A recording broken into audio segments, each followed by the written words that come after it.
مشہور عربی حکایت ہے کہ ایک بستی کے لوگ جھوٹ بولنے اور جھوٹی گواہی دینے کے لیے مشہور تھے۔ اس بستی کے ایک مرد عورت نے خفیہ طور پر نکاح کر لیا۔ نکاح شریعت کے مطابق تھا۔ نکاح خواہ قاضی اور گواہوں کی موجودگی میں ہوا۔ کچھ عرصے بعد میاں بیوی میں ناچاکی ہو گئی اور شوہر نے بیوی کو گھر سے نکال بھی دیا اور ایسے تمام شرعی حقوق سے بھی محروم کر دیا۔ خاتون شہر کے قاضی کے پاس مقدمہ لے کر گئی اور بتایا کہ شوہر نے گھر سے نکال دیا ہے۔ قاضی نے کہا، تمہارے اس نکاح کی تو کسی کو خبر ہی نہیں۔ خاتون نے کہا کہ جناب، ہمارا نکاح بالکل شریعت کے عین مطابق ہوا۔ قاضی نے پوچھا، کوئی گواہ ہے؟ جی قاضی صاحب، 2 گواہ بھی تھے، انہی کی موجودگی میں یہ نکاح ہوا تھا۔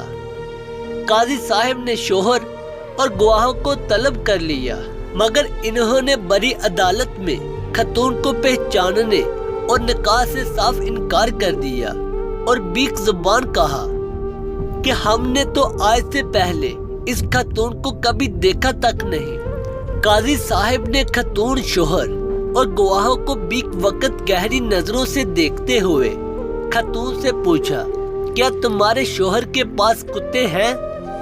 خاتون نے کہا، ہاں۔ قاضی نے خاتون سے پوچھا، کیا آپ کتوں کی گواہی اور ان کے فیصلے کو قبول کر لے گی؟ خاتون نے کہا، جی مجھے ان کی گواہی اور فیصلہ قبول ہوگا۔ قاضی نے حکم دیا کہ خاتون کو اس شخص کے گھر لے جایا جائے۔ اگر وہ اس خاتون کو دیکھ کر اجنبی جان کر بھونکنے لگے تو یہ عورت جھوٹی ہے، اور اگر وہ کتے خاتون کو دیکھ کر گھر کا فرد سمجھ کر خوش ہوں اور اس کا استقبال کرے تو خاتون کا دعویٰ درست اور شوہر اور گواہ جھوٹے ہیں اور یہ خاتون گھر کی مالکن ہے۔ یہ حکم جاری کرتے ہی قاضی اور عدالت میں موجود لوگوں نے شوہر اور گواہوں کی طرف دیکھنا شروع کر دیا، جن کے چہرے جھوٹ پکڑے جانے کے خوف سے پہلے بھڑک گئے تھے اور جسم کانپنے لگے تھے۔ فیصلہ تو ہو چکا تھا کہ کون سچا اور کون جھوٹا ہے۔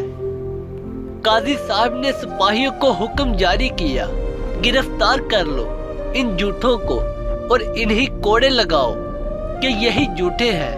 اور اپنے مشاہدے میں کہا، بدترین بستیاں ہیں وہ جن کے باشندوں سے زیادہ ان کے کتے سچے ہیں۔ دعا ہے کہ اللہ تعالی ہم سب کو اس پر عمل کرنے کی توفیق عطا فرمائے۔